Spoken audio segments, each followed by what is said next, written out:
Okay, everybody, welcome to Healing ALS Sunday Community Meetings. My name is Scott Douglas, co-hosting with Patricia Tomowski, and we are healingals.org. I just want to say that everybody here, I'm so glad that you're here. We have a wonderful guest with us today, and there's a few things that I'm going to go over that I go over every week, and that is that we encourage people to do their own research. It's very important that you do things that resonate with you and that you let those around you know that you are in charge of your healing.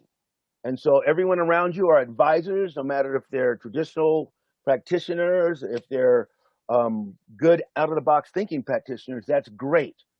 The most important thing is that we are not health professionals and we're not here trying to give you medical advice, okay? But we are trying to share experiences of pals that have reversed their ALS. They're either ALS reversals in progress or have fully reversed their ALS, or they could be long-term survivors with ALS. However, stopping the progression of this disease is big and it takes a lot of work, but people have done it, and we want that connection to build this community together, okay? We want to say that it's at least 60% mindful, and the rest that you're doing is 40% physical. That is all of your detoxing, your supplements, and your diet, and everything else. But do not dismiss your downtime for yourself, your prayer, your mindset, your attitude, your meditation.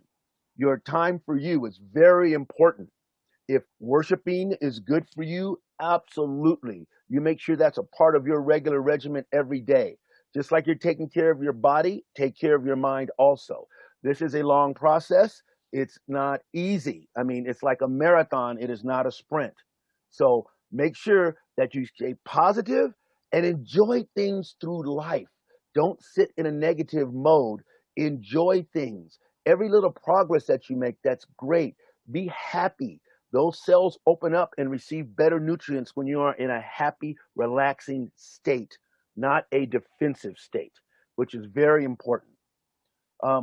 Today, we have Lazarus Ember with us. This is part 2 of our part 1 section with him on healing and how he was able to be a reversal in progress here and how he has just jumped from his numbers. I believe it was ALSFR score. It might have been 27 all the way up to 42 or 45. He's going to talk to you with more detail about that. So Tish, can you introduce our guest? Lazarus was diagnosed in 2018, and in January of 2020, his ALSFR score was 27, and this month it is 45. So that's huge. We did put a link to Tony's protocol. Please go to healingals.org. It's already posted. And if you click on ALS blog, you will see it. Tonight, I'll switch the meeting link to his protocol link. So you'll have it in 2 places. I just want to really honor Tony. It is not easy to heal ALS. Okay. This is so important. It is just, this is not a walk in the park, but you have a choice of crawling into a hole and giving up. And even the people that do some of the things, we find that they have a very better quality of life. Often they will stabilize and not getting worse. But anyway, to reverse, it takes work, and Tony has done it. He's done the research, and he's doing the journey in both his mind and his body. And we're so honored because the reason that Lazarus is here is that he is here to help you find your journey. He is sharing his journey so that you guys can say, oh, maybe I need to do that, or oh, maybe I need to do this. And you're going to get from him and from other people that are sharing their reversals, you take the bits and pieces that make sense to you and you add them to your own personal protocol. So there is no one answer to ALS. We're not medical professionals, neither is Lazarus. Please, this is your journey, and we're very honored to have him share his journey. Hello, everybody. Thank you for the introduction, Tish. It's it's a bit crazy, really, because this wasn't my plan at all. Like 3 years ago, I was in college doing a master's in teaching, planning to go into secondary education, and I had a lot of experience in teaching beforehand, so I was really looking forward to it. I'd already been dealing with the symptoms a good bit, not knowing what was causing it. And within a month of starting college, symptoms caught up on me again, and I was having a lot of difficulty with mobility. It took, I'd already been seeing a neurologist since 2014. So I was diagnosed finally in December 18, and it was confirmed by Dr. Bedlack 2 years later. So this photograph here, and the one on the left, where there's a lot of where my right leg was at its worst state. I actually had dystrophy or atrophy in the leg going back to 2009.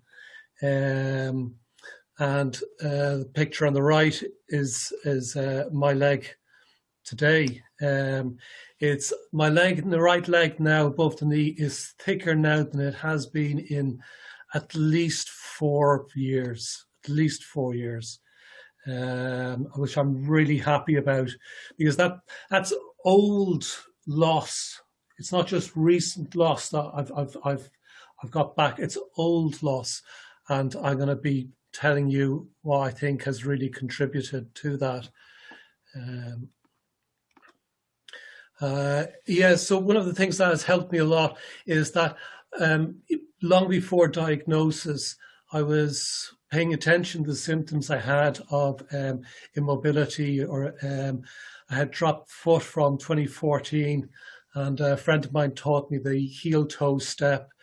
And really for 2 or 3 years, even today, I still practice the heel toe step when I need to. And that really made a big contribution. I didn't know what was causing the early symptoms. I was emotionally very edgy and reactive as well, and I had the twitching going on. So in case it was something psychosomatic, I decided to cut down on things which were stressful. So I started to make social, personal lifestyle changes, then increased my meditation and did counseling and group work to, just to cover the bases, to cover the possibilities. So yeah, it really stood to me, because I in that time I did more work on healing past traumas, particularly from growing up in an alcoholic home. In 2016, I was pegging badly on the right foot. This was following a 6-month cessation of cannabis, and I hadn't any diagnosis. My ankle and toes didn't move anymore. And I went back on cannabis and just kept practicing the heel toe step, and it was months and months. And I got walking back, not perfectly, but I wasn't just pegging it. I had proper movement in my steps. And I think it's really important, because I realized recently one of the differences between myself and some other people is that before diagnosis, I was making some improvement on my symptoms. So after diagnosis, and when we knew that that's what was wrong with me, my mind wasn't shut in a box. I knew it was possible to fight against this. And this is, just want to play this for you.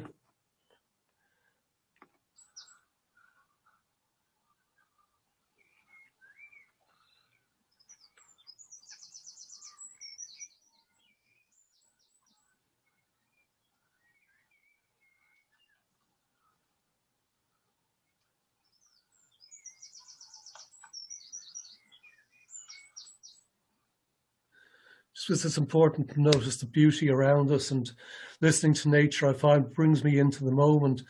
And a lot of the healing that I've practiced is about coming into the moment, coming into the present, and meeting the difficulties and the challenges in the present in a way which is healthy for us. So that's where I really talked about last week, is healing the mind and the emotions.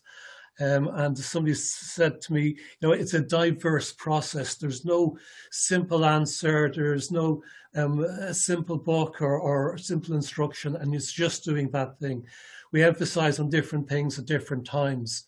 But I realized that to get my body into a healthier state, because despite, having something which, supposedly can't be cured, what I could do is to get the body into a healthier state. So to get my body into a state in which it would be resting and recovering. And for that, I need to get the mind into a healthier state. And that's really what I talked about last week, and noticing things that are facts about our existence, and using those facts in a positive way. Like the fact that we're all alive. We'll all agree, I'm sure, that we're all alive. And since we're alive, there's always a possibility that we can make a healing choice, a healthier choice with what we're doing here and now. We can learn to rest and to breathe from our belly, and to initiate the healing process within ourselves. And it's not just choosing it once, but it's choosing it continuously in a small way. So I had very, very difficult circumstances. I lost the support of my family, except for my son, who had a lot of difficulties with it, and he went abroad. It was very, very, very hard on him, losing somebody who had been very, very stable throughout his childhood and his teenagers. And then I was turned into a shaky personality. So it was very hard on him. So I didn't have the support of the rest of my family. I lost my capacity to work. The concentration it took for me to do things was very difficult. Even 6 months ago, I wouldn't actually be able to be here with you presenting like this. Even the last 6 months, I've made enough difference to my mind to be able to function and communicate. I became, before final diagnosis, I became homeless, and I was in an emergency accommodation. So the possibility of healing during that year was just to practice responding in a calm way, because if any of us respond in a stressed way, then we're responding in an unhealthy way. So learning to respond in a calm way, it helps to induce the healing process. And that's a lot to do with the healing process physically in the body is dependent on that as well. But the body is also dependent on what we put into it, our food. And I found that our gut health is a real pillar of difference in the fight against ALS or MND. I was aware of this a long time. I'd had, I can't think of that word. I'd had some gut problems in the past, so I'd had some experience doing that. And so these are some of the key things which I found worked for me was avoiding processed foods. Very simple. I found high protein foods were much better. It was easier on the digestion. I come from Ireland, if you haven't guessed from my accent. And we have grass-fed cows here. So I actually eat a lot of steak. And it works with my digestion. It makes me feel very comfortable and warm, and I never have any bad reactions to it. In other parts of the world, the beef is different, and people are different. So what's really important is to avoid things which will aspirate in your windpipe, crumbly things and stuff like that. One crumb that went into my windpipe, it ended up being the beginning of a 3-month period between the hospital and the nursing home with complications. And so I became very, very careful about what I was eating. So that the chances of something going down the wrong way would be avoided. And so it's simple caution.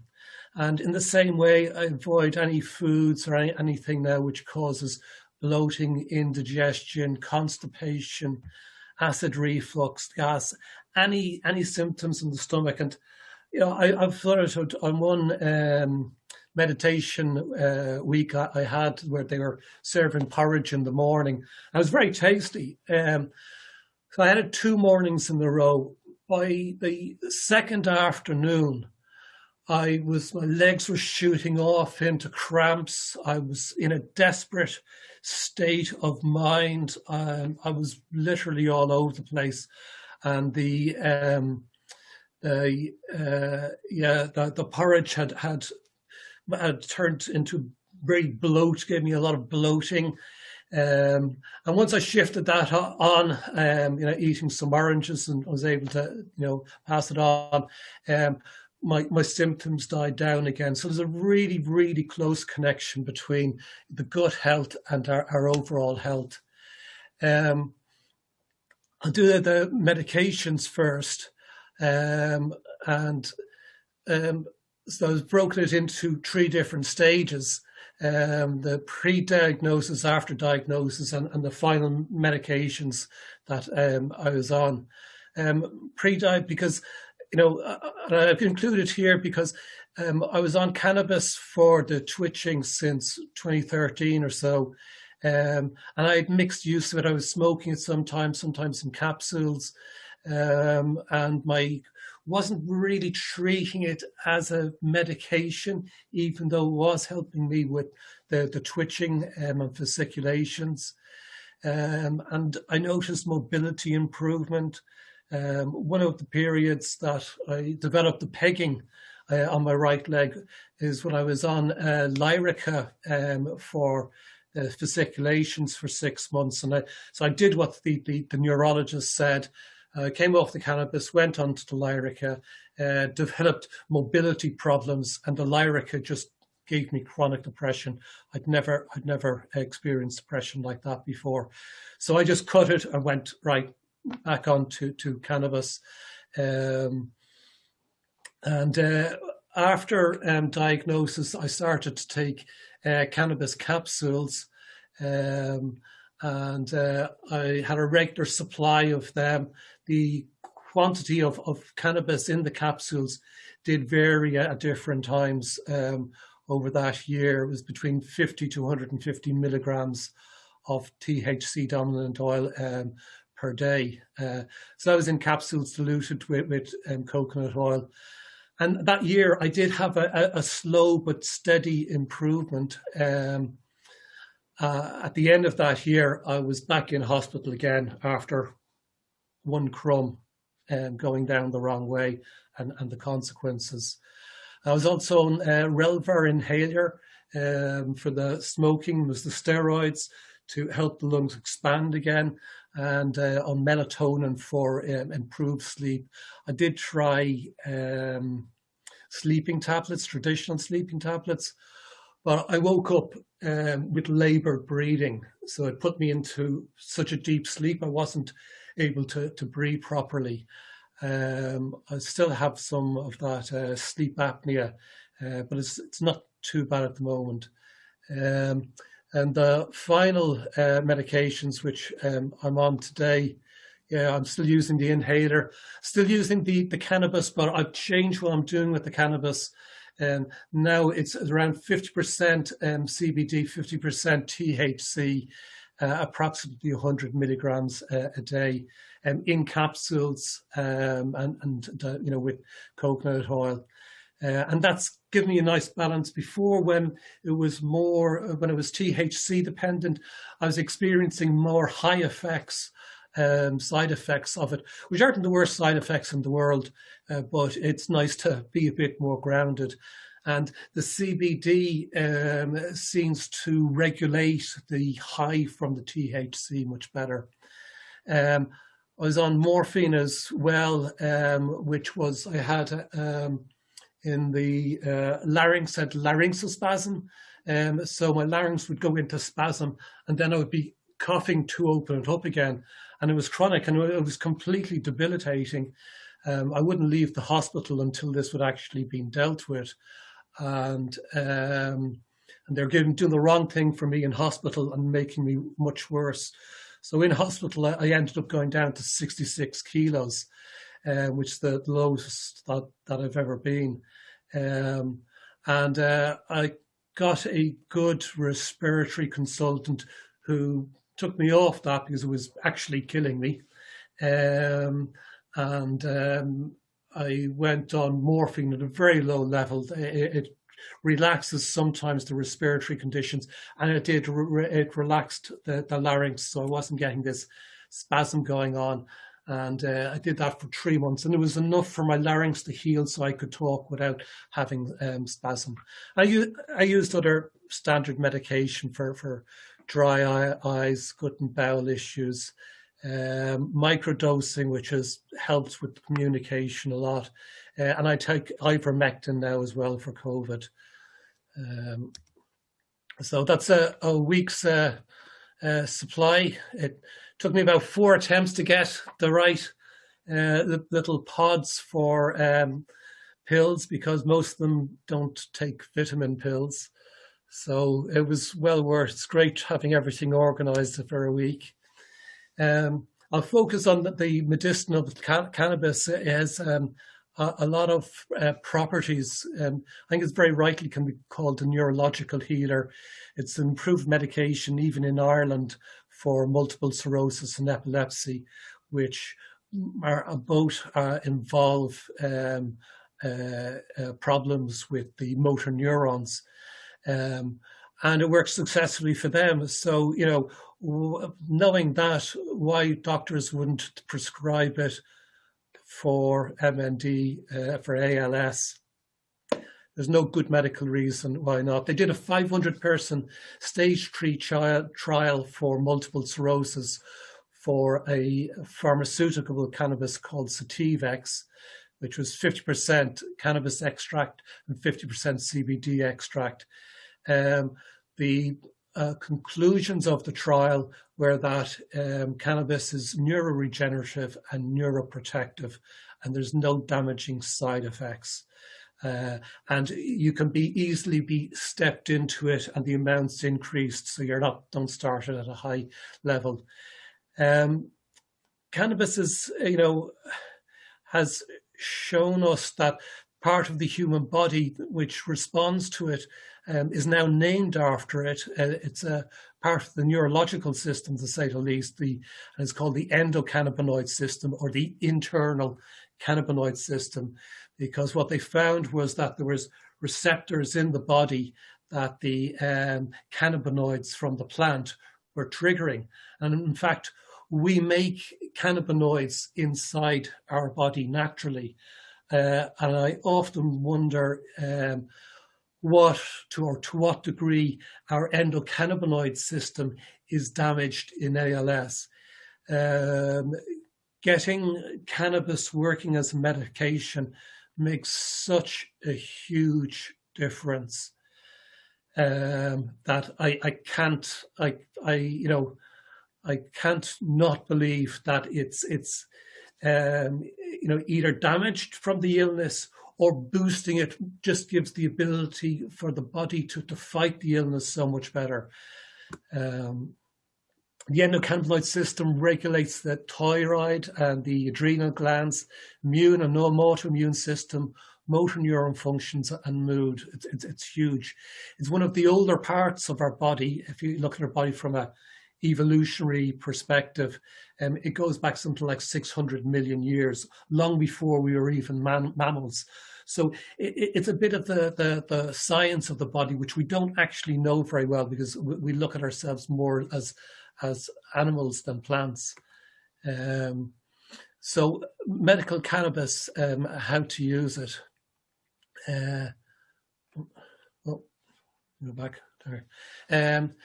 But the effects on the ALS symptoms, this is from my own experiences, and I've read other accounts as well. It improves motor neuron function. Now, I'll just put in a disclaimer.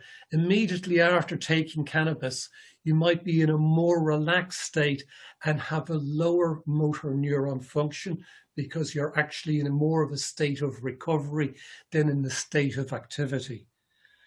So that's a temporary thing and something I've experienced many times.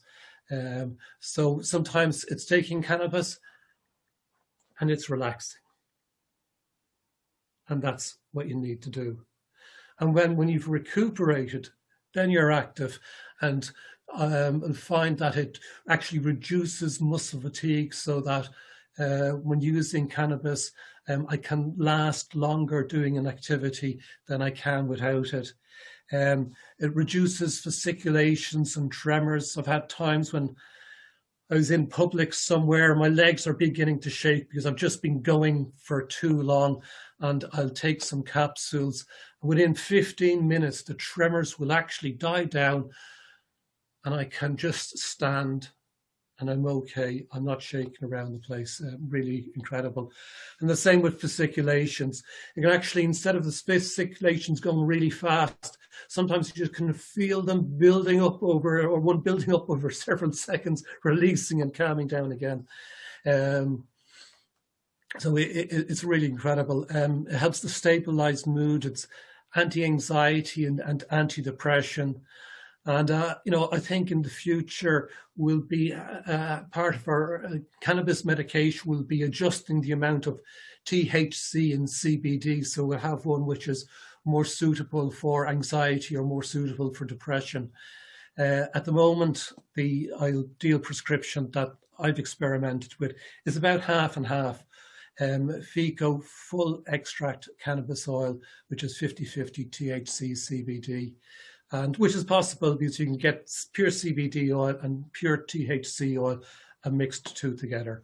And anything from 20 to 200 milligrams a day of cannabis oil, I think it can be recommended. It really depends on the person. Some people have a high tolerance, some people have really low tolerance.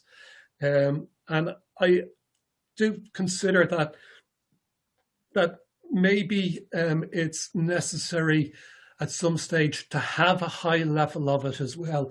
I did push the boat out, and I was hitting the 200 or close to the 200 milligrams a day mark at one stage for a while, just to see what it would do.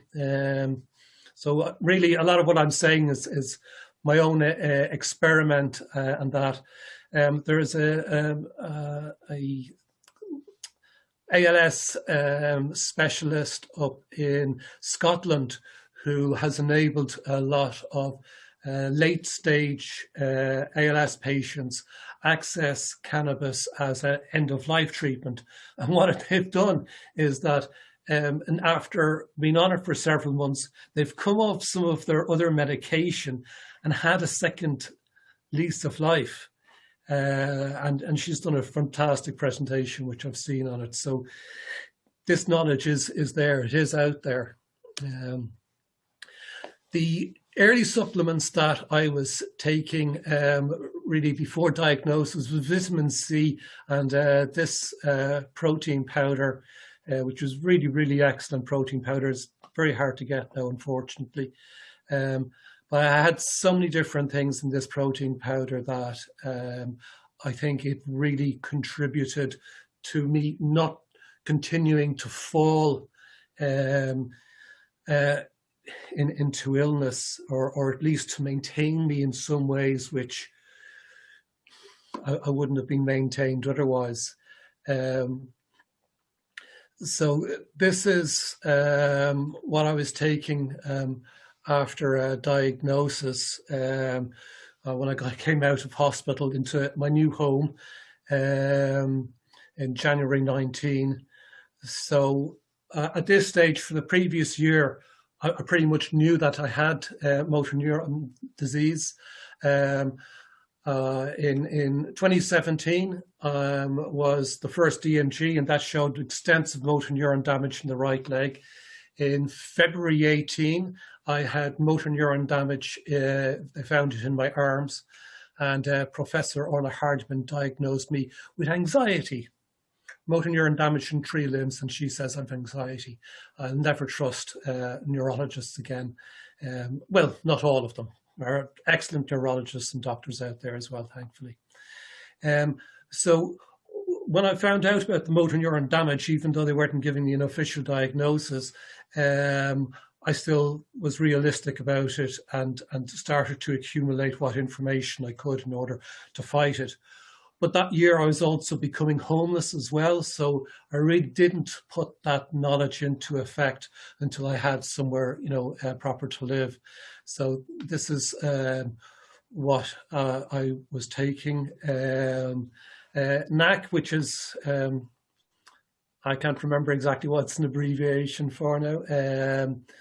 And that seems to be quite a key thing. I increased the NAC dosage at one stage for some other symptom. I can't remember what it is. I think it might have been for painful eyes. But NAC is something which I think we can look at increasing dosage of at times. Ashwanda, which is a herb for nervousness and anxiety from India. I really was rather chaotic in my approach to what I was taking. I was getting information from really anywhere, and it was very much sort of slapstick. There was no great plan to it.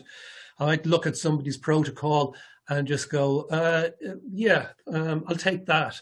Or I'll read it and go, okay, I'm not taking anything for the liver, and liver is, there's liver problems sometimes. So let's give the liver some support. Or maybe there's heavy metal problems. So the cardiochelate with EDTA, that's for the liver and for helping to take out the heavy metals out. Honey, because it's such a curative thing. Probiotics to help the gut. Vitamin T. Started getting into my teas then as well. My medicinal Chinese mushrooms, reishi, chaga, and cistus tea, which is a herb for the stomach. And I think that the chaga and reishi teas, chaga particularly, which is a really powerful antioxidant, 30 times stronger than green tea.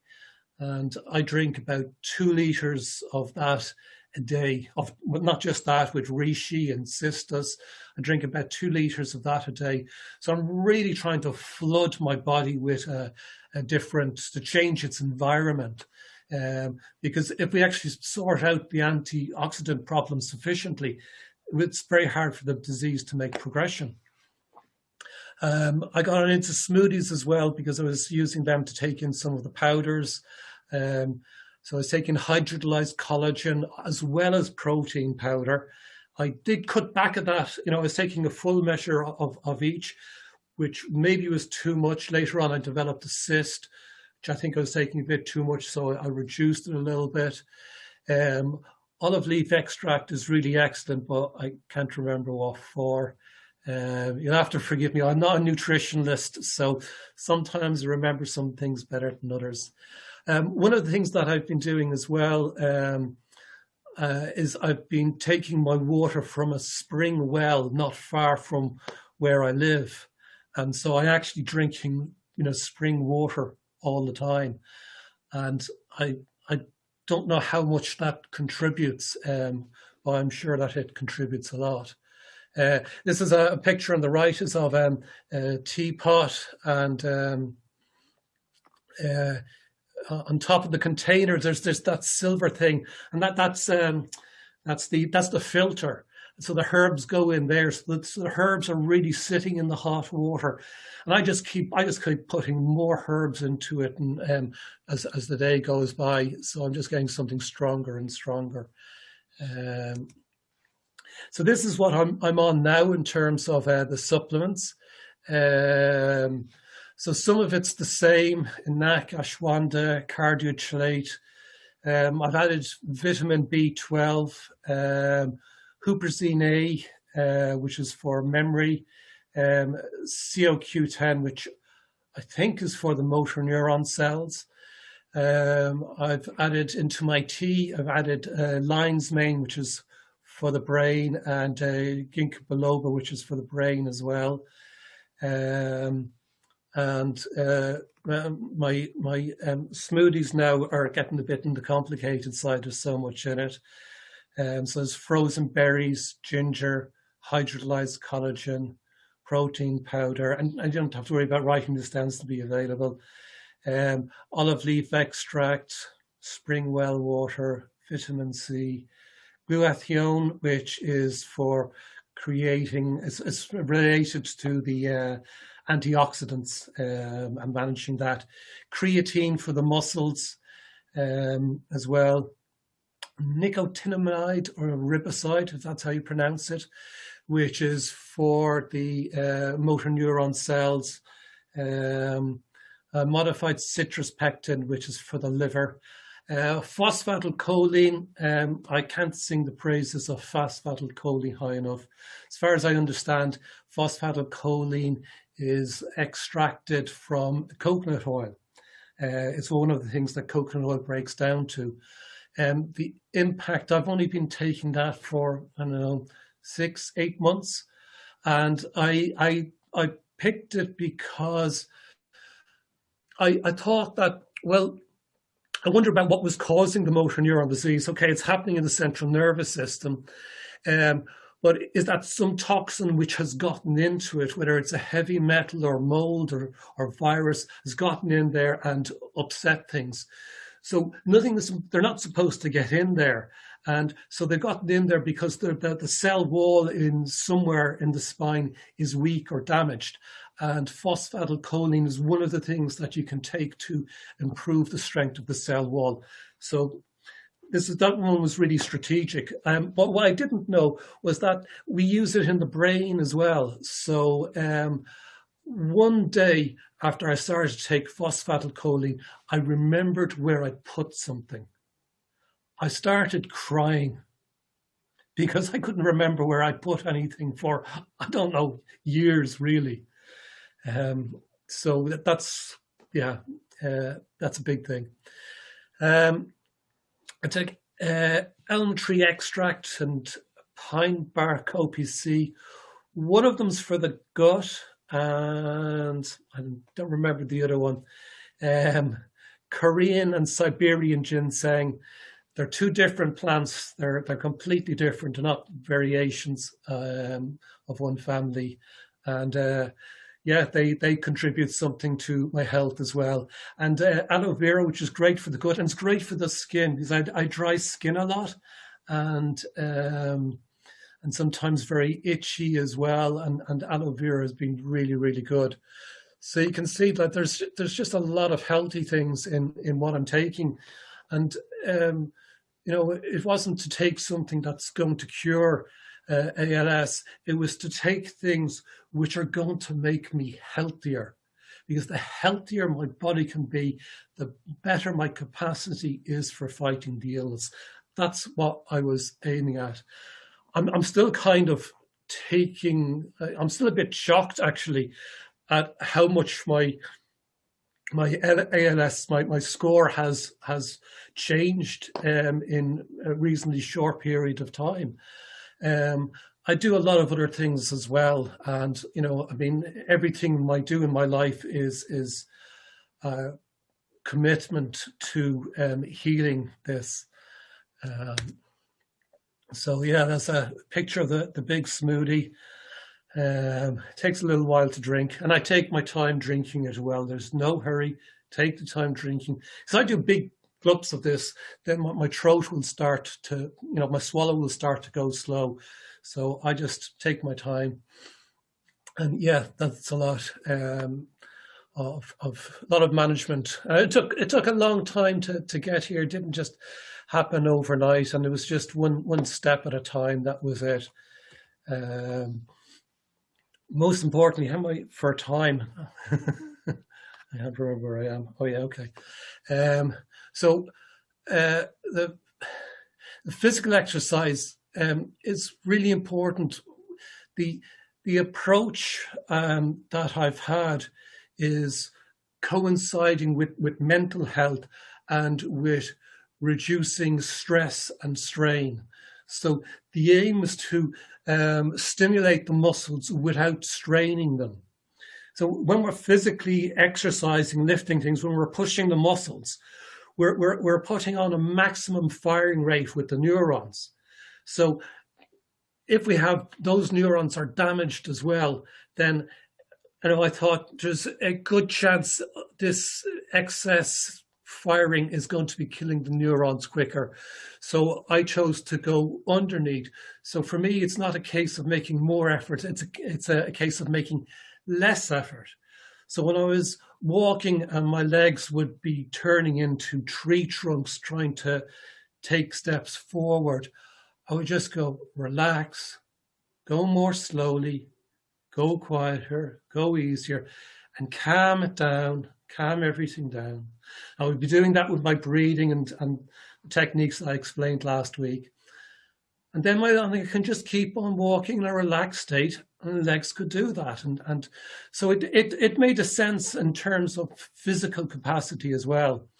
And I had the supports were CBD and cannabis, spelled wrong there, meditation and breathing techniques. But the aim was to exercise within the range of comfort. Normally we think of when we're stretching, we stretch things as far as we can, stretch, but that's putting things under max pressure. We want to underdo it. We want gentle exercise, because all we're trying to do is stimulate the muscle.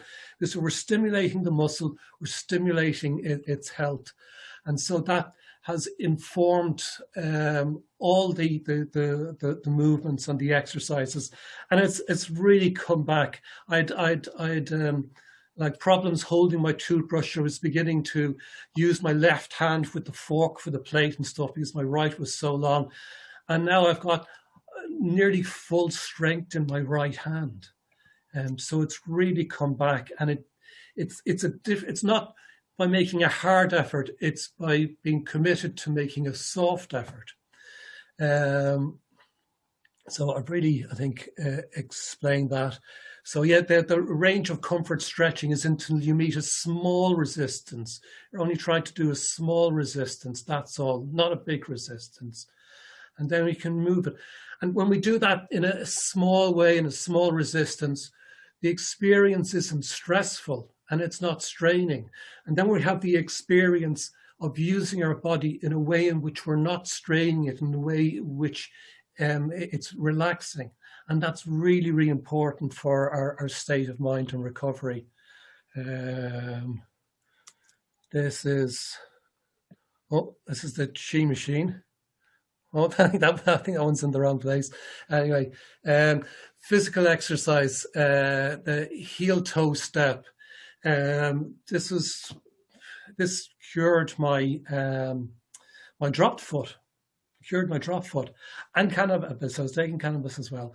And so if you imagine your foot shaped like a banana, then instead of slapping down, you're trying to roll forwards, rolling like a banana, and the way that banana is bent, you're rolling forwards. So you're coming on the back of the heel, rolling forward and pushing off with your toes. And of course, I couldn't do this when I started trying to do it, but that was the effort, was to slowly and just to keep leaning into that immobility. And because when we've got our weight there doing the exercise, and so when we're leaning into it with our weight, and it stimulates the health of the whole body when we're actually able to walk properly. So that was really, really key, was actually walking. So even if it's just a few steps that we're able to take, it's still just to try and to concentrate for those few steps, to go slowly, to try and get a curving moment, so that way our ankle moves, our toes move, they push as well. I've done this using a mobility frame, a walker, so that was taking my weight, so all my weight wasn't going on my feet. I've done it this way at times, but still that movement is being exercised. So, and you know, to fight this illness, we need to stimulate the body's health. Throat exercises, I thought was a really good place for people. I've had some problems with it. So 3 throat veils and exercises for them. The one which kicked me off was the epiglottis closing to fail properly and mucus coming down, waking up at 3 o'clock in the morning, joking because I couldn't breathe. And I immediately gave up all dairy the next day. That was the first thing I did. And then I imagined, what can I actually, is there something, because I'm used to it now at this stage, trying to find some way of stimulating the weaknesses in the body and stimulating it in a healthy way. Now, is there something I can actually do here? And it took me a while, and I realized that gargling is actually opening and closing the epiglottis. And so I spent a while doing dry gargle until I could actually feel it moving. You know, I could actually feel it moving. And then I put some water and honey in, and you know, it worked. I got the swallow, the epiglottis, it came back. The swallow muscles, you know, I've experienced a weakness there. Again, I'll swallow without food when I'm relaxed, so that, you know, try, and I won't eat with, if I'm tired. If I'm tired, I don't eat. It's really, really simple. I just don't eat, just to make things easy, and so that I'm reducing the risk of something going wrong. I had the weakening of the vocal cords. I was down to very hoarse, whispery voice. Again, you know, what can you do for the vocal cords? Actually, you can. And simple humming, which started off with just, I was only able to hum for maybe 3 seconds or something like that, because it meant more control over my volume of air. And at that stage, I had very little volume of air because my chest didn't actually move. All my breathing was down in the belly. So humming goes along, and it is literally our vocal cords vibrating. So just doing a little bit every so often is stimulating the vocal cords.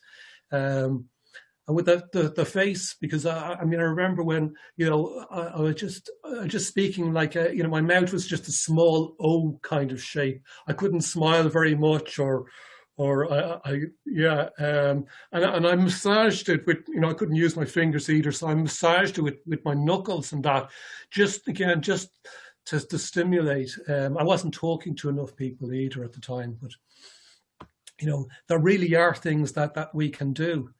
I mean, breathing then is yeah, I mean, it's a biggie, because, you know, the more we can do to prevent ourselves from going on machines, or if we can actually stimulate ourselves to come off machines, you know, it's a massive thing. You all know. Fortunately, I had learned breathing exercises earlier in life, and so I had some experience of controlling the breath and working with it. And the main thing that I suggest is belly breathing, because when it takes so much effort to breathe in the chest, all we've got left is the belly. And if we're not belly breathing, then we're on the machine. So if we're doing belly breathing, which we can do without actually using the chest, so it's just our belly moving out and the air is moving into the bottom part of our lungs, then there's no carbon dioxide buildup. So that's one of that's one problem solved. You know, belly breathing, it actually uses less energy than chest breathing, and it induces the parasympathetic system. It induces a state of relaxing and recuperation. So it's a big thing.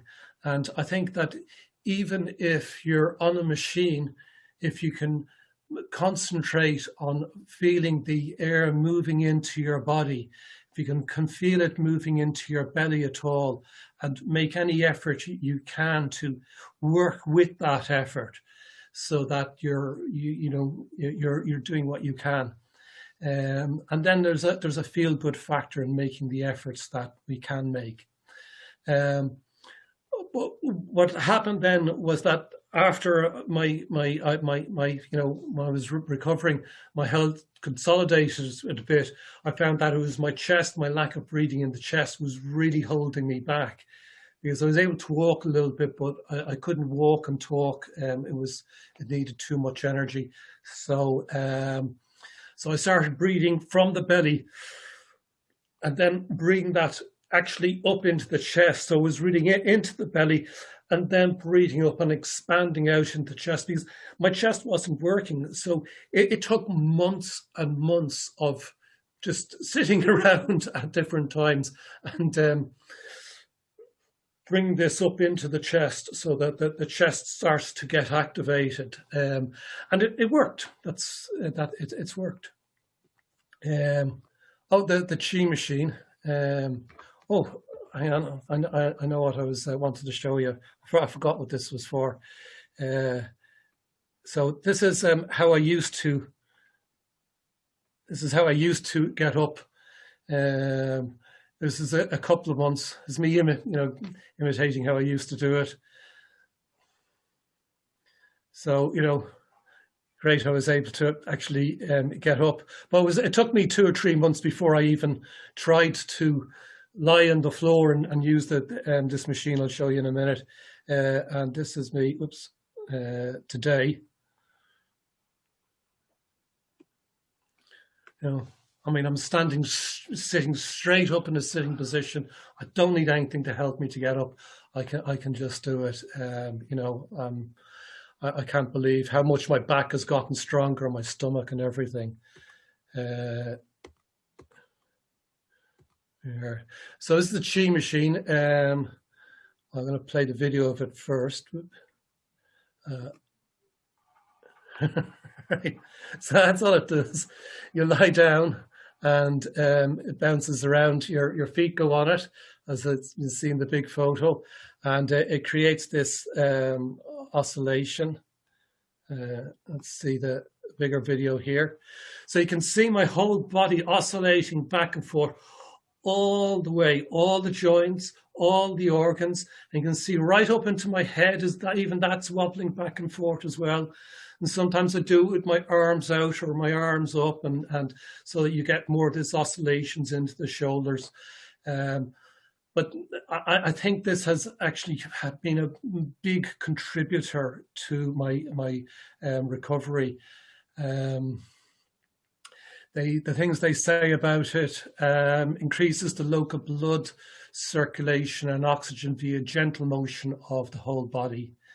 Muscle pain relief, energy increase, mental focus, stable back support alignment. I'm actually standing better now. My standing position is better now than it was, I don't know, 5 or 6 years at least. Promotes lymph drainage, internal massage, release from tension, fatigue and stress, improved breathing. In fact, there's one exercise I do when I'm on it, is that I breathe in and I'll hold my breath. And so my chest is rocking back and forth, but full of air. So that air is really pushing, helping my chest to loosen up in the extremes as well. And when the machine stops, then you get this feeling of tingling energy through from head to toe. It's a wonderful thing. I can't recommend it. Now, some people, you can use it sitting in a chair or in a wheelchair, and you can put your feet down on it, and it will still give some motion. And people also put it onto a table and put their forearms in it, and so the forearms are going back and forth. You have to be a bit careful with it as well, if you're lying down flat particularly, that your knees are strong enough, because I did put in a pillow underneath my knees to give them support so the knees weren't under strain. And the odd time I get cramp in the calf as well when I go on it, so I just come off it wait for the cannabis to kick in and continue on. Well, I think that's one of the things that really contributed. And I got the idea from somebody's protocol. I mean, he was using the big vibration machines that you find in gyms, which are quite intense. And I thought, I already had this machine. So I said, well, I'll just give this a try and see if it makes a difference. There's a couple of the other equipment and therapies that I use, the red light equipment. I was having a lot of eye pain and I was using it on my eye from a distance, and I think it's really helped. I'm using it on my throat and my mouth and that as well. I don't have a setup for doing the whole body, but I'll use it there. So I think it's really helped with that. On the other side then, you've got the shoulder massage machine. So you can work it from the back of your neck to the bottom of your neck, the shoulders, and you can move it, as you can see in the second photo, you can move it right down your back. Now, it is painful to use when you have no muscles. So be careful. Now I can actually use it pretty well. And I think that between this Chi machine, between the Chi machine and this shoulder massager, they have really contributed, because I've actually got muscles on my shoulder blades now, and it's good. Like the tone of my muscles is it's all first class. It's not like I don't have a gym build or anything like that, but you know, I had no well, I can't even remember what they're called anyway. Yeah, I've had the development of muscles everywhere, and on my back particularly. I think it was this and the stimulation of muscles from the Chi machine.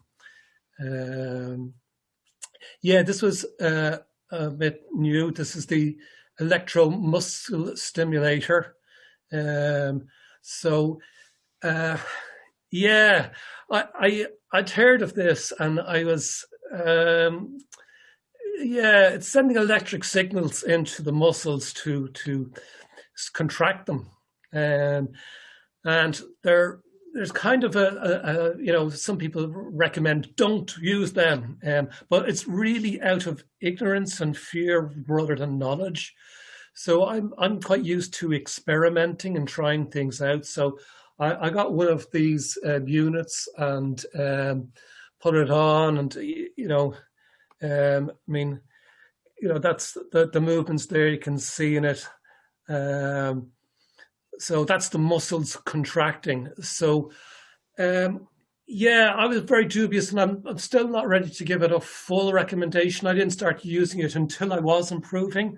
So I have, yeah, a couple of reservations. What they do say about it, though, when you're, you know, it's used mostly by athletes for muscle recovery and recovery from injury. And it's not known to damage motor neurons, but we already have damaged motor neurons. So we're in a slightly different category.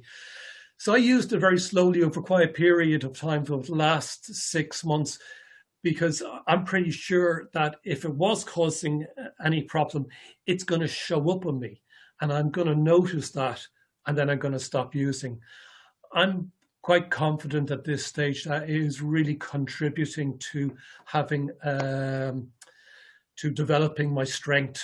You know, in the tummy muscles, the stomach muscles, if I brace my stomach now, I can't actually push past. I can't push my fingers in there.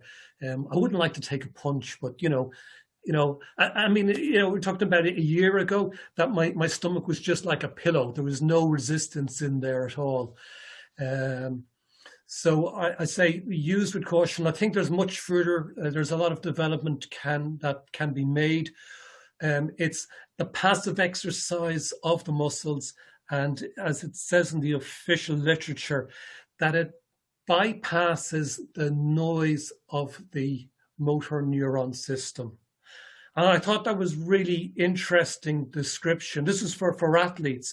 So they're even looking at, you know, athletes' bodies as having some kind of noise in the motor neuron system. So, and they talk about this as that you get a full contraction of the muscle using electromuscle stimulators, which you don't necessarily do if you're just using your own strength to your own internal motor neuron system. Yeah, I think there's a lot to be investigated with this and explored. And I'm not a health professional. I've taken all my own chances, and it's something that you have to do as well. Have I passed? Well, I've gone too late on time. Where am I on time?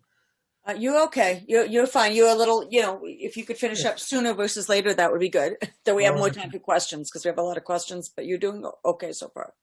Great. Compression clothing was another sort of surprise thing. I staked my thumb at one stage, so I had it, and this was when my hand was really flat and it was very kind of tissuey there, like, and yes, I had I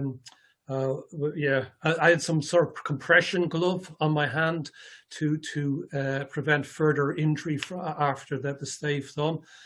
And after a few days, when I took it out, I noticed it actually looked better. And I was a bit surprised about this, as you can imagine. It really wasn't what I was expecting. And I thought about, well, what's actually happened here? What's actually happened? So I don't know how to remove that window from the thing. Anyway, let me go back.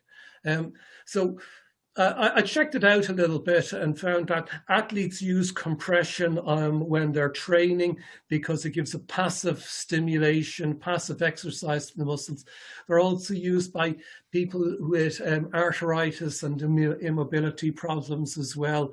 The compression helps with the blood supply. So it's just a big yes. Why everybody with ALS isn't recommended to use compression clothing from the beginning, I don't know why. I've also found that it reduces fasciculations as well.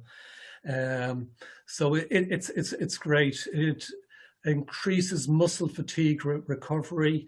So yeah, there's just, you can get it for everything, gloves, tops, just the sleeves, socks or full leggings as well.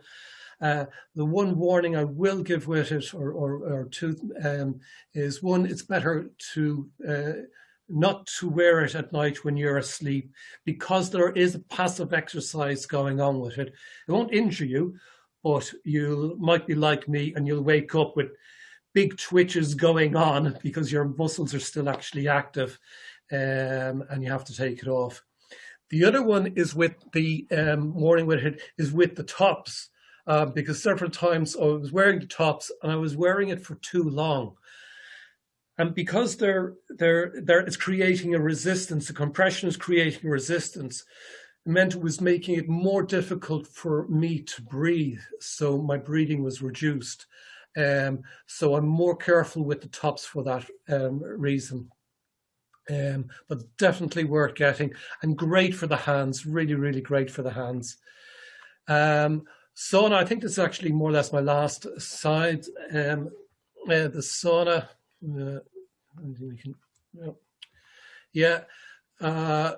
I picked on the sauna because, and this is the photograph is of a kind of home sauna unit, more of a steam chamber than a sauna, but you can sit in that, and there's a unit for pumping steam into it. And I got it because I'd used the sauna in the past, and sauna is well known. It's great for tired muscles, for relieving tired muscles and getting the stress and strain out of them, and that supports their recovery and their health. In Norway, they did a 20-year study of people who used the saunas 2 to 3 times a week and people that didn't. The people who used them, in that category, they had 50% less heart disease than the people that didn't use the sauna. So it actually has a huge overall impact in health. And that was the reason why I did it. Now, there is actually more reason, and I'll read this out because I don't remember it's to do with heat shock proteins. So literally these proteins are generated when we're under strong heat. Heat shock proteins, HSPs, chaperone other cellular proteins, guarding them from going astray, folding improperly, or misassembling while forming larger aggregates. And it's one of the problems in ALS is this misfolding of proteins and then them accumulating. For example, HSP40 delivers a newly formed amino acid chain to HSP70, which grabs the molecule, helps it to fold into its proper functional form, and then release it. So, I mean, if we had enough of that going on, we're working towards some of the curing some of the aspects, the deep aspects of the illness, if we're actually really have that activated. Yeah, so this is where I am today then. This is a local woods. This is wild garlic. All the flowers there are wild garlic. Somebody with a friend of mine just collecting some wild garlic for making a bit of a fresh pesto. I couldn't stand up and bend over like that. I couldn't bend over at all a year ago. So, you know, it really is possible to heal. It is in your hands. It's not in a doctor's hands. Nobody else is going to heal you. It's really up to you to do it. And there's a great community here to help you to do that.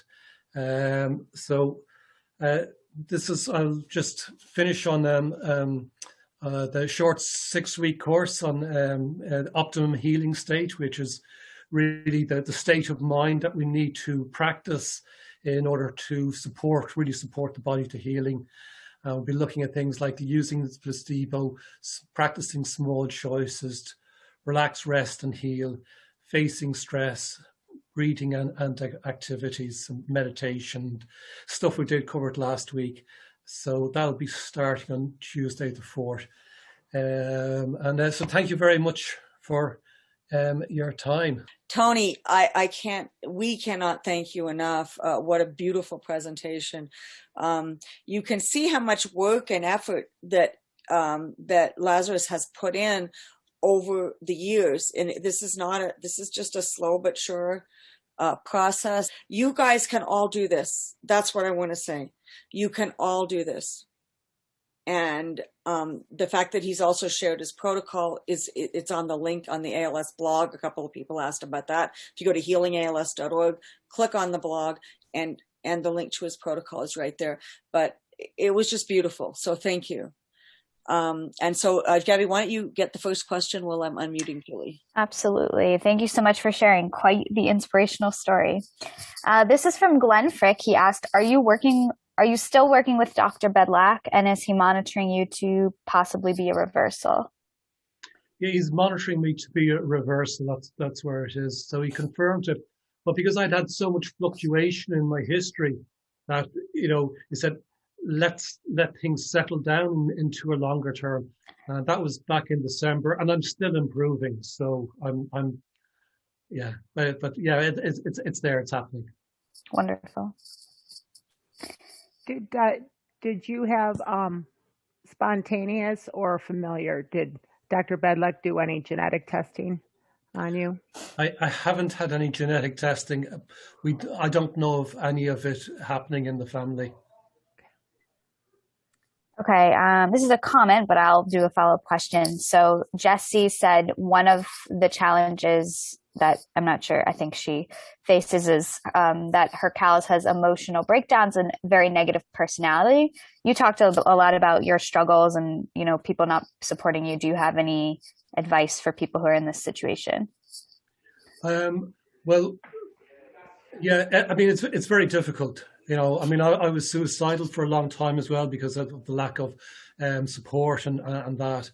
So, and, you know, I mean, I never argued with my son or shouted at him when he was growing up.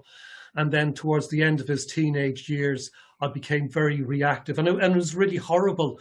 You know, the experience of you know, losing not just the physical abilities, but how we work as a person emotionally and mentally, and the loss and the change involved in that, nobody's really prepared for it. And I don't think there's enough understanding in not just the physical, but the emotional and mental changes that we face. I don't think there's enough understanding or attention given to that and how to handle that. I've found that cannabis and the way I take it, which is called, upregulating the endocannabinoid system, has really helped to stabilize my moods a lot, and has really given me more ability to manage it. But the PALS has to practice learning to come into a calmer place. Otherwise, never going to come into one. So that there is an action and a work to do there. And I'd say that you should look at the talk from last week, where I'm looking at more of the factors that will support that difficulty. Tony, your caloric amount per meal in order to kind of get that muscle going again, what would you say it was? The caloric, and I'm sorry. You don't measure the calories. Okay, no problem. What is ivermectin, and why do you or were you taking it? Well, ivermectin, it's derived from a microorganism that lives in the soil in Japan, and they found it during the 70s. And they tested it for different things, and they found it was an amazing anti-parasite drug. It turns out it has very powerful antiviral properties. So I'm taking it as a prophylactic for COVID. It reduces it reduces the severity of COVID. So that's why I'm taking it. Would CBD oil coming through the feeding tube perform the same result as by mouth, would you say? Yes, it can. You can put a little bit of CBD oil, only a small amount, inside the mouth as well, and it can be absorbed directly through the mouth. But if you put in too much or too regularly, too often, then it can be a bit too much for the mouth. So you can put in a small amount that way. Otherwise, through the feeding tube. I still recommend mixing the CBD oil with coconut oil first, because it binds with the coconut oil. So the cannabinoid joins with the fat cell in the coconut oil. That passes through the brain-blood barrier and goes into the central nervous system where it's really needed. And then you're delivering a healthy fat cell and a cannabinoid, and they can actually stay inside the central nervous system until it's needed. So it's like a slow release system. But you can put it through the feeding tube, there's no problem. So I'm not sure if this is applicable to everybody since people live in all different places, but can you share where or how you order the cannabis capsules, like what brand? I would love to. I can't though, because it's not a brand.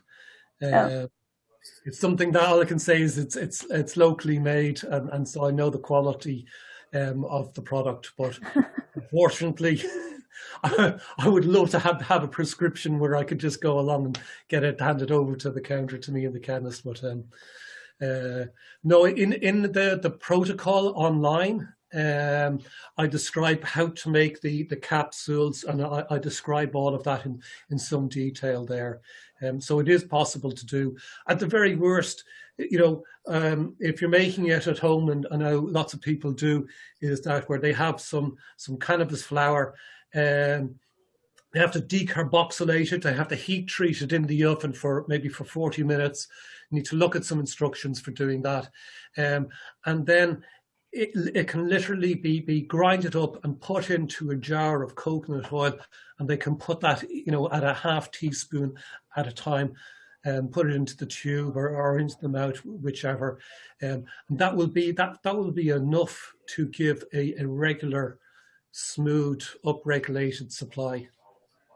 We have several reversals that use it. The people that it's legal in their state, they're public about their use of cannabis. The people that it's illegal, they are not public about their use. But I can tell you that a lot of our ALS reversals are using cannabis. Question for Tony: do you mix all of those teas together to drink at the same time? Yes. Yeah. Okay. Yeah, just put it all in together, so no problem. Okay. I don't know if this was spelled correctly or if I'm just going to butcher the pronunciation, so apologies in advance. How much phosphatidylcholine do you take, and how and do you take coconut oil, and how much? Phosphatidylcholine. Yeah, I spent 2 months practicing that, so Oh, good. Now I sound like an expert. I spent a lot of time saying phosphatidylcholine, glycerol phosphatidylcholine even. I take about, I've been taking about 3 to 4 grams a day in the smoothie, and I'm getting a new delivery of it. And so I'm going to boost that up a bit. I think it leaves a lot of room to be boosting. And I take about, the coconut oil, I take about 4 grams of that a day as well. No, more than that.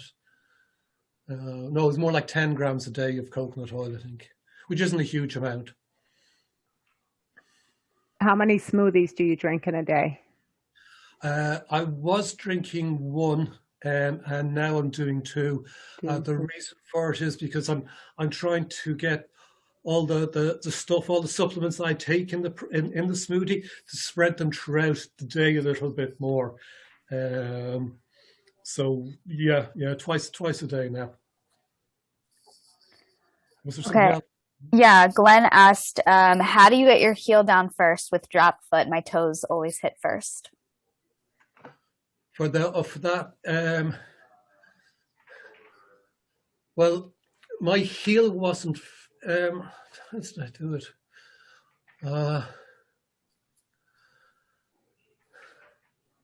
I'm not sure whether I can say much more than using the word patience, to be honest. I'm trying to remember back,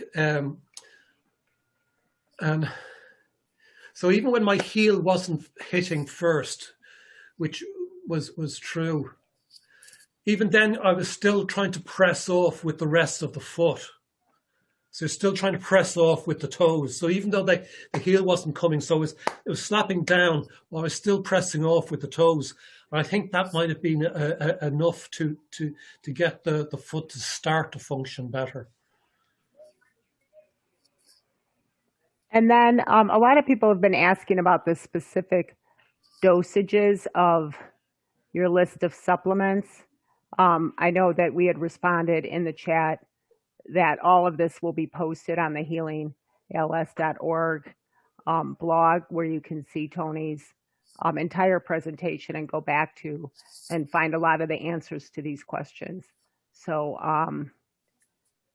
in answer to those specific dosages, what would you say? Did you follow mainly like what was on the bottle?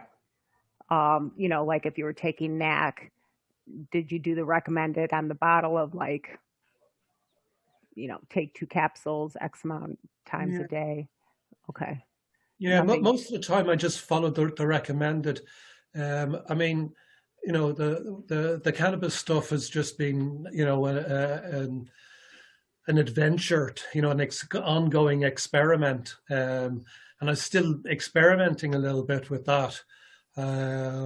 Well, recently I went down to, I was using 60% CBD, 40% THC. I was using that as a mix.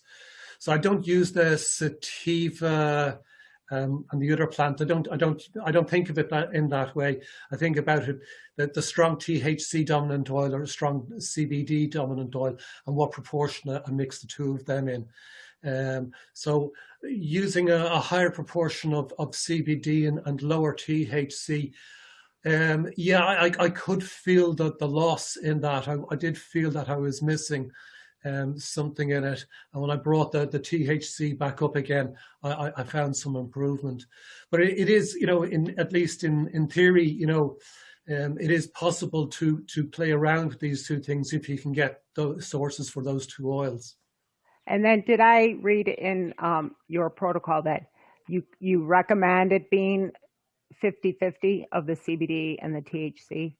Yeah, that's why I found what's working best for me. But for somebody else, it could easily be a different thing. And it depends how accustomed that or not accustomed and how they react. I mean, I know people who've never had cannabis before take it and have very little response to it. And other people take it who have had it before and have a big response. So there's no one answer fits all at all. But I think that the 50-50 idea is very rounded. It's a good one to follow, if you can. But saying that, if I couldn't get any CBD or I couldn't get any THC, I would be taking what I could get anyway, because it still makes a big improvement. When you wear the compression clothing, would you take it off when you nap or sleep? Yes. Yeah. Well, nap maybe not, because sometimes the nap takes me, I don't take it, But I mean, there's a pair of gloves that I wear, and which are these really thick winter type of gloves, and and I was buying them to protect, because we need to protect from the cold, and I put them on, and I found that they gripped my fingers tighter than the compression gloves that I had, and the design technique in these thick gloves, which were from temperatures of -20 or -30, was compression. So these gloves actually had compression in them, and in that way increasing the blood supply so that the fingers didn't freeze. So sometimes you just need to keep the eyes and the mind open. It's definitely worth it. Don't recommend it sleeping with it. And I don't recommend, there's ones which are socks, so they actually have the foot shape in them. I don't recommend them because they're so difficult to get over the heel and off, and for the benefit of covering the feet. So there are stocking ones, or full length bottoms. So they're the ones that I recommend, not the ones which have the foot part in them. They're just too difficult to use. Have you had any amalgam fillings removed? I did, but I had that done 20 years ago. Okay. I had 4 or 5. I had them, 20 years ago. Okay, this question is from Bambi. I feel like Tish will have something to say about it also. What do you think about using a hot tub instead of a sauna? No, if you have a hot tub, then I'd definitely be using one if I had one. Yeah, you're getting that heat. It's getting into your body. I suppose it's not actually as hot as a sauna, because if it was, you'd be cooking. So there might be some difference over advantages in using a sauna over a hot tub. But definitely, a hot tub, you're going to get good muscle relaxation there and stuff like that. It's definitely better than not doing anything. Yeah. Are there issues with the chemicals absorbing back into your skin when your pores are so open? I don't have that much experience with hot tubs, so I suppose that is something that you need to be careful about. Yeah, if it's a saltwater tub, it's not a problem. It depends on how thick the chlorine are. Some of you can have super low chlorine, it probably won't bother you. But if you have a chlorine, a lot of people have had reactions. They have a negative reaction to being in the chlorine. So it depends. Yes, but in general, you want to avoid chlorine hot tubs. The Also, sauna has a in lot of general, you sweat more in the sauna, and the sweating, getting that out, is a big part of that. And so I think it's more important to sweat more and not absorb any chemicals that may be in the water. Yeah, definitely. I mean, the thing I have is really a steam chamber than sauna, because sauna is dry heat. And if I could have a sauna, I would. But yeah, there's limits. And because the steam doesn't have the same penetration as the dry heat, you can't tolerate it at the same level. Well, you've got to work with what you've got. And so if you have a hot tub, yeah, use that. I had a farm and had animals. I used ivermectin to deworm my horses, cows, dogs, etc.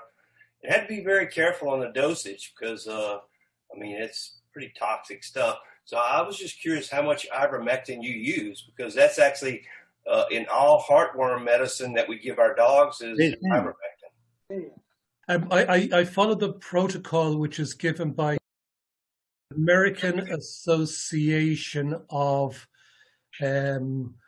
Practitioners and Surgeons, which is an organization founded in the 1940s with 4,000 doctors. So they have a protocol for COVID prophylactics and early treatment. And so I followed the dosage which they give, which for me is 16 milligrams. 16 milligrams. That's yeah. I mean, there's ivermectin. I mean, you're right about it. I mean, it's absolutely a cheap solution, and yeah, it's found on farms all over the world. It's been used extensively in Africa and the Middle East and Far East for treating, and South America as well, for treating parasites. In human beings, there's like over 4,000 prescriptions of it for human beings have been used. So there's a long experience of using it with humans as well. So and I trust the source, the American Association of Practitioners and Surgeons. They're not messing around. 16 milligrams. Yeah. Very good. Thank you. It depends on your weight, though. So you do need to look up the protocol for that. It depends entirely on your weight. Tony, will you be taking the? I'm not going to take the. I don't think it's necessary. I'm satisfied with the protocol and my health, my capacity of fighting the illness. So I'm going to stick with what I know. I think it's up to 8,000 now, but at the time it was 7,700 dead, 330,000 injuries. And that's the European database. We're over 3,300 deaths in the US. So these are from the. So they haven't been tested, and understand this has not been approved by the FDA. They have been approved on an emergency basis. I think it's pretty irresponsible of our medical community to be, basically experimenting on something that has not gone through the whole FDA process. It has only gone through an emergency approval process. So to me, most of the people I talk to says, hold off, wait until it's gone through the the full approval process. But with this number of deaths, I think the people that have really done the research are shocked. And a ton of, like you're talking about, I don't know, tens of thousands of neurological conditions appearing after the. So that's my 2 cents. You guys have to really do your research before you choose one way or the other. It is essential that before you put anything in your body, that you research it. And that includes all these supplements as well. Okay, Rob, you had a comment real quick before we go on to Susan. One of the 9 things that all of the extreme reversals or extreme remissions in cancer have, so they all make up their own mind. And that's not a typical cancer patient or ALS patient. Same thing you just said. And secondly, we all will face subtle or even not so subtle shaming for not wanting to do it. And I've made up my own mind. I'm not going to do it. So, look into it. And, I just want to echo that comment that you risk being shamed for not doing it. But ivermectin is, I think, very notable. Thank you, I'm John. not a doctor. Once you do more research, like I'm not shamed because I have done so much research. I'm very confident with my decision. So if you feel that pressure, do more research and get confident with your decision. I talked to a functional doctor from Mexico 2 days ago, and he said he has 1,500 patients and only about 5, and because they were pressured by their family to get it. But the other 1,500 haven't gotten it because he's in a functional practice and he keeps sending them articles. So they're doing their research. So that's great. I did have a question also because someone else had put it in the chat about your chi machine. Is it a big difference of buying one that's like $140 off of Amazon versus a $250? Because there were several to pick from and people were already Googling it and trying to find a good chi machine. I mean, the one I have, I bought 20 years ago. So it's one of the first ones that was made. So there's loads of different models about them since then. I don't know what the difference are between the different models. With mine, there's just a timer on it, which is a spring timer. It's not even electronic. It's just a timer on it, and that's it. So yeah, I can't really recommend or not recommend any of them online. It's not complicated technology, so you should be pretty safe with what you buy. Yeah. Maybe there's some bad, cheap ones there which aren't that good, but I don't know them either. Okay. I was just putting it out there for others. Great. So we're 8 minutes over. Suzanne, I think, was next. Hi. Yeah, I have a question my husband does about microdosing. What is microdosing, and what's the amount and what's the effect? Well, microdosing is one of the more exceptional things that I take. Microdosing is using very small amounts of psilocybin, which is a hallucinogen. Now, in using very small doses of it, I don't experience any hallucinogenic effects. But what I've found that it's really helped my mind work faster and respond quicker. It's really helped with my communication. Like a year ago, I remember that I would start saying something, and then halfway through it, I would forget the beginning of what I was saying, and I wouldn't know the end of it either. That rarely happens now, and it's the phosphatidylcholine and the microdosing with psilocybin which have made that difference. Okay, and then so where do you get that? Well, it grows wild in Ireland. Actually, there are psilocybin mushrooms in Ireland, and it grows wild here. So a friend of mine gave me some. So I don't know, where you can get it. Otherwise, I mean, microdosing, I don't. It's not something I do every day, but it is something that I really find makes a positive difference. And you need to have the mindset for it as well, that you're doing this for healing, and you're engaging with it in a healthy way. You're not doing excess amounts of it and trying to, I don't know, whatever. Yeah, it seems popular now, and I know that Michael Pollan has written a book about it. But I know there's been a couple of studies in the States about treating chronic depression and chronic addiction with microdosing, and they've had massive success. One of the things that I think we need to understand in having ALS is that we are having a traumatic experience. We're living in an ongoing trauma. And so we need ways to help relieve that trauma. And that trauma impacts on our minds. And so microdosing is one of the things which actually helps to relieve that trauma. Thank you. Mike S. Yes, hi. I'm calling on behalf of an ALS victim who is unfamiliar with a lot of this stuff. And I wondered I have a twofold question. Number one, how does one go about getting either a good functional neurologist that's well-versed in this sort of stuff, or a health coach that's well versed in it. And number two, I wanted to know what Lazarus thinks about incorporating stem cells into his get well protocol. Unfortunately, I don't have any good answers. To get the good doctors and medical support seems to be a very hard thing to do all round. I'm in the west of Ireland, so the possibilities are quite limited here. I went for a functional nutritionist, and she didn't actually know what the herbs and things that I was taking even. So yeah, I think that's a big challenge that a lot of people have. And I think a broader community answer will be better than mine, which I don't have really one. And what was the second part, sorry? I wanted to know if you had broached the idea of incorporating stem cell therapy into your get well protocol.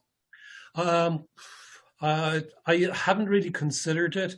I mean, I suppose, if there was one that worked well and which was financially available to me, then I might consider it. Otherwise, it's not something I know a whole lot about. It's not really available to me in the first place, so I haven't learned much about it. Well, what is your relationship with Dr. Bedlack? Is this something that could be done virtually to set up a relationship with a doctor like that that's well respected? But Dr. Bedlack's sort of renowned because he follows cases of people who have reversed. So late last year, somebody told him about me, and he got in touch with me. And so I sent him all my medical files, and he confirmed the diagnosis of ALS and said, basically, let's wait before we confirm you as a reversal. So that's really where it's at. And then if I get confirmed as a reversal and that happens, then I become part of the research team, or really one of the subjects of it, I suppose. So that's all I've. By the way, we've had 5 or 10 people go to see Dr. Bedlack, and every single one of them has been disappointed. He is not a functional neurologist. He is not a functional medical doctor. He is a traditional neurologist. It is wonderful. He's great at confirming reversals. And that's where his papers is, that's where his expertise is. But he personally has not treated one ALS. He's treated them, but he hasn't assisted in them. So some of the reversals go to him to get measured, but he doesn't have one reversal under his care.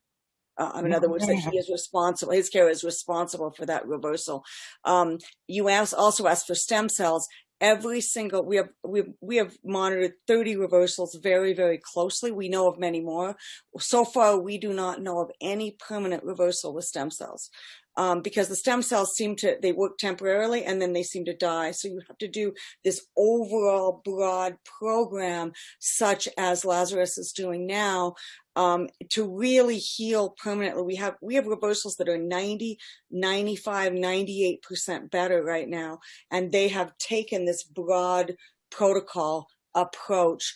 The stem cells so far have not been successful in any of these permanent reversals that we know of. If you know of any, I would like to know. Definitely temporary reversals, no question. We have them. I have one more part of this.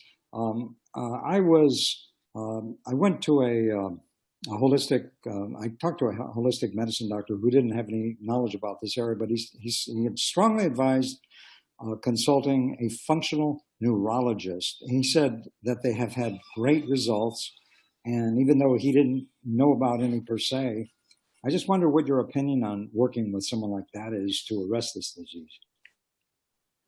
I can tell you overall our experience with, first of all, if you go to the Where Do I Start document, there are some ideas on how to find a good functional medicine doctor, naturopath, or functional neurologist in your area.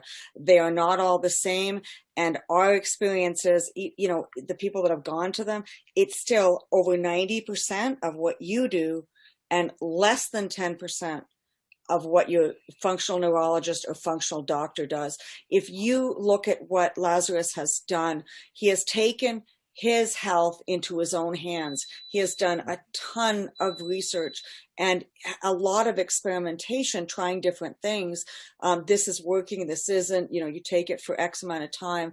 And he just, some of the things he takes because he knows he's good for them. So our experience is this is coming from the pals. The pals are the ones that are healing themselves. It's not the functional doctors definitely help. The CALs definitely help, but it's the pals that does the work and does the research. And the people who have less respect for the doctors and the neurologists seems to do better. The people who are saying, well, my doctor says this, in general, do worse. You need to be able to question your doctor. Well, what about this? It's a great start. They have a lot of knowledge, but it's this teamwork thing. Well, this doesn't feel right. Why are you suggesting this? What about these three things? And they will check it out. It can be a team approach, but I'm going to tell you, it's over 90% you. We have enough time for probably about 3 more questions, and then we're going to have to start our close. I apologize, but go right ahead. Like 20 minutes overdue. So if we could do a rapid fire question and answer, I think we have Rob, we have Susan, and we have John. And then let's stop. Okay. Go right ahead, Rob. Okay, yeah, great. First of all, this is absolutely fantastic. Really appreciate your story last week and this. 2 quick comments or questions. One is that book you shared last week, Extreme Remission. I got it as soon as I read about it last week, and I highly recommend it to everyone here. Great concept. Secondly, you mentioned ivermectin. Like everybody else, I go back and forth on the issue of the COVID-19 vaccination. My mainstream neurologist said, absolutely get that. The risks are low, and you're in a high risk category. You should do it. And he's a well-respected neurologist. But I have a local functional medicine doctor who is somewhat skeptical, or very skeptical, recommended ivermectin. And I've been doing that since March. I take 4.5 tablets on the first of the month, 4.5 on the third, and that's it. I started today, the 3rd month, or yesterday. You said something that really struck me, which is very interesting, that it's an antiviral. I took 6 months of an antiviral in an experiment with NIH to knock my HERV-K virus, and it's actually junk DNA, down. And it didn't work for 6 months. At the very end, I finally reduced it. And what you said today, it might be that my HERV-K virus dropped dramatically at the end of that 6 months because of the ivermectin, which could be a remarkable concept. So anyway, 40 to 100% of all ALS patients have this HERV-K, and they call it a virus, but it's also really more like junk DNA. It's very notable. So I urge everyone to explore ivermectin as a prophylactic on on COVID-19, and it also might have other benefits for ALS patients. So HERV, somebody wrote in the chat, it's HERV, HERV, as in Victor -K. So again, thank you very much. Fantastic presentation. I hope you get to be one of the reversals here soon. Appreciate it. Yes, John, go right ahead. All right, just real quick. So, what caught me, but Lazarus, thank you so much for this presentation. It really provides hope for all of us. But when you show me the picture of your legs, I'm limb onset, and the picture of your legs look just like mine.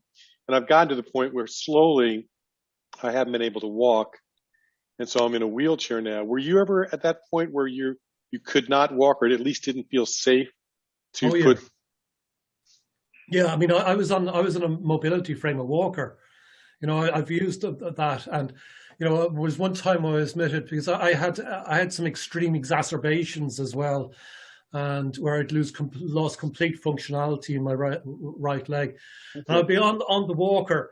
And I was I've been admitted for because I was living alone, and admitted to a hospital. And, it was either the nurse brings the bedpan to me or I use the walker to get to the bathroom. But you could use a walker, though. I could use I was swinging my right leg forwards and then leaning on my right leg wasn't working. I was swinging it from my upper body forwards, and then just trying to. And I mean, it was a mess. You know, yeah. I mean, I was sweating by the time I got to the bathroom. Yeah.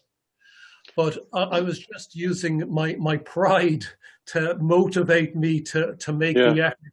And I knew that if I left this for the doctors to do something for me, it was over. You know, that was what was in my mind.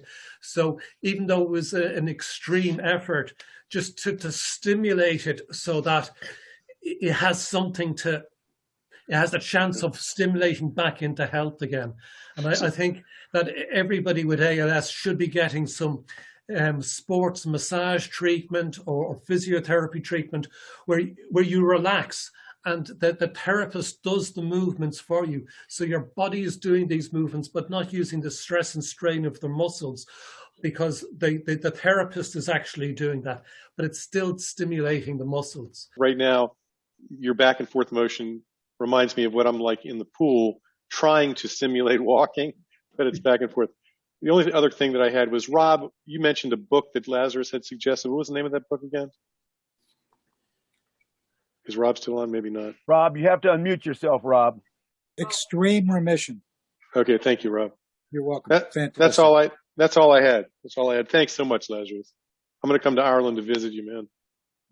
All right. Thanks for your question, John. Thank you so much. This has been so helpful. And we went 2 hours, which we don't usually do. But everyone had so many questions that we wanted to take the time. So thank you for taking the time to come. Whatever support or insights I have, you know, just to try and take one thing and to move a little bit forwards with it, try and take something else, move a little bit forwards with it. Just take it gently and keep pursuing your own health and healing. Thank you, Lazarus. That was a wonderful presentation. And thank you for your help, Julie and Gabby and everyone else. And I'd like to say bye-bye to everybody. Thank you for your questions, John and Rob and everybody. Thank you, John Moreland up there. I see you there. Thank you, Alfred. Thank you, Patricia. Thank you, Cynthia. Bye, Dorothea. Bye, Haley. We see you. Bye, Mark and Lisa Manchester and Mateo there. Thank you, Judy. Thanks a lot. We'll see you, Thomas. We'll see you there. See you, Derek. See you there, brother. We see you. Take it easy. All right. Bye-bye, Cynthia, Sherry, and John DeLea, and Freddie, and all of you guys out there. Thank you, Anita. Thank you, Eric.